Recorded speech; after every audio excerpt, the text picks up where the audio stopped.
Amados que me ouvis, a paz de Cristo seja convosco. O nosso comentário hoje terá como tema as duas testemunhas, agora a segunda parte. O Ministério da Redenção, como Ministério da Vinda de Cristo, terá a grande missão de mostrar a verdade ao mundo. As duas testemunhas viram tudo desde prísticas eras, quando profetizavam durante 1260 dias vestidas de saco, Apocalipse 11:3. Era costume dos israelitas se vestirem de saco em sinal de tristeza. Isso você vê em Isaías 12:12. Durante o dilatado período de 1260 anos, o povo de Deus foi vítima de quanto mais perseguição. Daí o motivo das testemunhas ficarem vestidas de saco.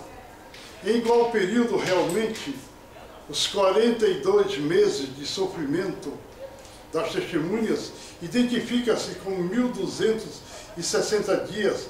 É a mesma coisa de tempo e tempos, e metade de tempo e um tempo. Daniel 7:25, 12:7. Aleluia! Nós sabemos que um dia profético é a mesma coisa de um ano. Números 14:34 e Ezequiel 4:6. Então a palavra de Deus foi proibida logo no início do apogeu do romanismo. Desde prísticas eras, começou com grande domínio. O poder da igreja de Roma tinha esse domínio. Em 1538, quando recrudesceram as perseguições aos cristãos que não aderiram à mentira do plano deixado por Constantino, que teve êxito total com a proibição, por ocasião do decreto papal de Tolosa, é de se ver ou ser compreendido que qualquer pessoa que lesse as Sagradas Escrituras seria torturada e morta, e o livro sagrado queimado até os recônditos dos subterrâneos. Aleluia!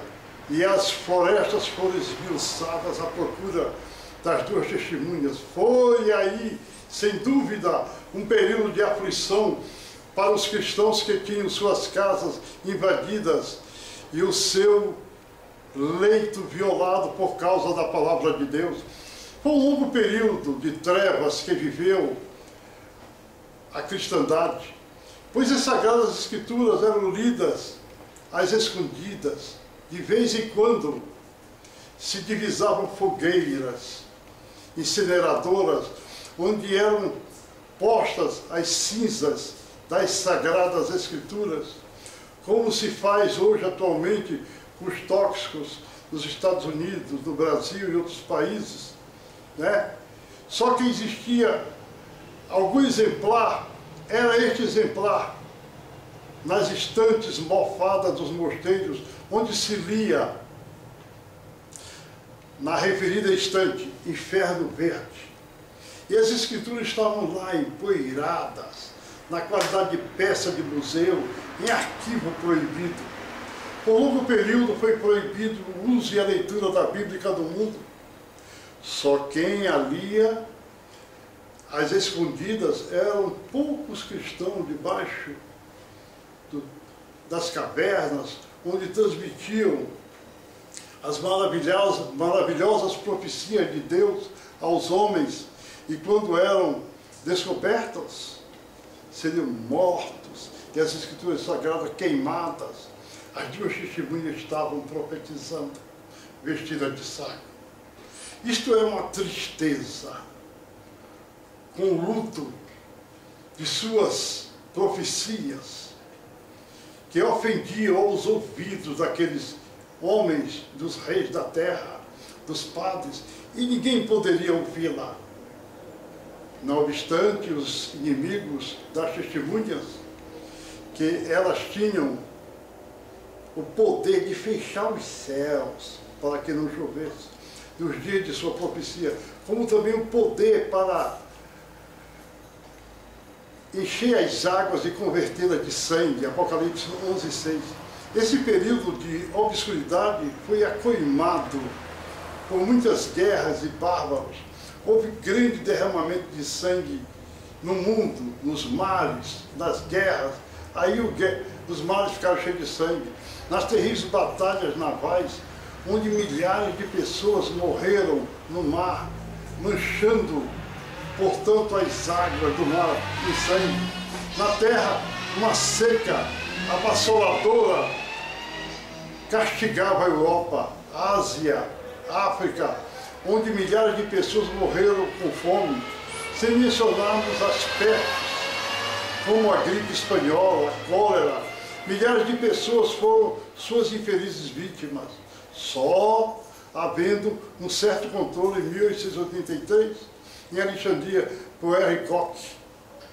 Cumpre-se assim a palavra de Deus. E se alguém lhes quiser fazer mal, logo sairá da sua boca e devorará os outros, devorará os seus inimigos. Se alguém lhes quiser fazer mal, importa que assim seja, morto. Apocalipse 15, 5. Durante esse período, houve as maiores fomes da terra. Multidões de pessoas morreram por causa de longas secas, cumprindo-se a palavra de Apocalipse 11, 6.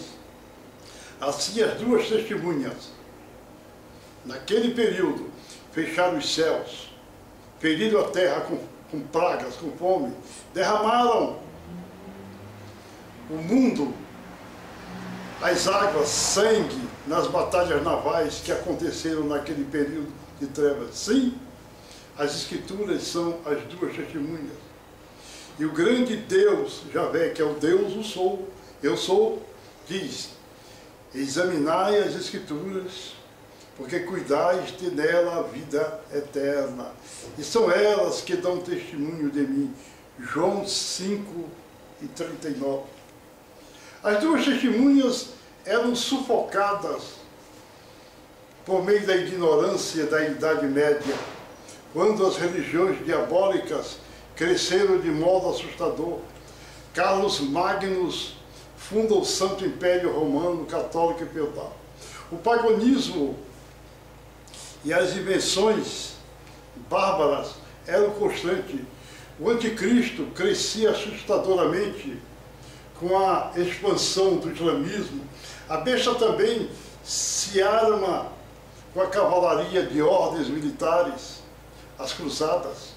A organização esta da Igreja Romana sob o poder papal e com as heresias da Inquisição, este último instrumento diabólico que foi feito por Gregório IX, o Papa Gregório IX, faz crescer muitas coisas horríveis contra a testemunha, que apesar de tudo, continuavam com sua profecia.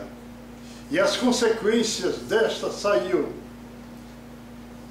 e, como diz a palavra de Deus, se alguém lhes fizer mal, fogo sairá de sua boca. Apocalipse 11, 5. Ninguém poderá produzir dano algum às testemunhas vestidas de saco, por causa da circunstância que Deus as colocou. O dano que eles fizeram à testemunha não teve grande efeito. Deus não se restringia apenas à incineração ou supressão de exemplares da Bíblia, mas sim algum acréscimo ou decréscimo que terão as Escrituras. É o caso das doutrinas errôneas, truncadas, com a última pregação do falso profeta, onde afirma ser a próxima vida de Cristo de modo invisível.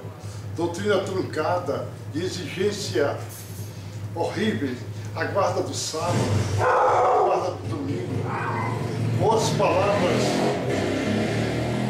abalizadas pelo Espírito Santo se autoafirmarem os protestantes e os pentecostais contrários à Bíblia. Este é o motivo que sairá fogo da boca das testemunhas. Se alguém quiser fazer mal a eles, o livro desta profecia, aleluia, profecia de Deus, terá a sua parte na árvore da vida. E a cidade santa que estão escritas neste livro, Apocalipse 22 e 19. Aleluia. Ora, a cada um que é tirado a sua parte do lago, a parte da árvore da vida, isso é uma tristeza. O fim é o lago de fogo, Apocalipse 15. Os castigos que as duas testemunhas ameaçam este mundo realmente são horripilantes. Os castigos estão preparados para todos que rejeitarem as Escrituras Sagradas, Mateus 24 e 14. E o abismo lhes fará guerra, e os vencerá e os matará, Apocalipse 11, 7. Essa é uma outra situação. No ano de 1789, foi destronado o Papa Pio VI, e somava-se o lapso de tempo nesse instante, em 1538, aquele período, completando aí o período de 1260 anos de profecias. E quando algo terrível acontecer, as forças do mal encobrem de uma só vez as testemunhas. O mundo dominado por um abismo brutal. Da França saem as filosofias ateístas para o mundo inteiro. Tinham esse país como a terra da cultura. Daí Paris ser denominado de a cidade de luz. Tal era a influência naquela época deles sobre o mundo. Este era obrigado a falar até francês. Essa era a língua dos embaixadores. A cultura francesa contagiava o mundo inteiro. Os pensamentos de Rabelais eram descartados por todos. As poesias de Malherbe eram decoradas e contagiavam o mundo, ilustrando todo, como de Pascal, La Fontaine, Molière, Descartes, Corneille, Racine, Baudelot, Madame Stahl, de Sauvigny, Bossuet e outros. No século XVIII apareceu o demoníaco Voltaire de Diderot, Lesage, Beaumarchais, Montesquieu, Rousseau. Esses sábios franceses exultavam a política, o romanismo e o ateísmo. E em tudo isso se sobressai o grande diabólico Voltaire, que cuspiu e tentou desmascarar as Escrituras Sagradas. Então, meu prezado irmão, dessa forma, as Escrituras Sagradas estavam mortas. Desta vez, o grande sacerdote, o grande bispo da França, disse que estava suficiente para desmanchar e desfazer tudo. E nós compreendemos que a palavra de Deus é verdade. E a prova que eles queriam derrubar a religião, mas saiu fogo das narinas da testemunha. Então o que acontece? Por meio de Joana d'Arc, foi derrubado os alicerces dos sábios da França, de todos aqueles elementos. E assim, a profecia da palavra de Deus estava cumprida, como até agora continua as duas testemunhas a verem este mundo. Amém, amém, amém.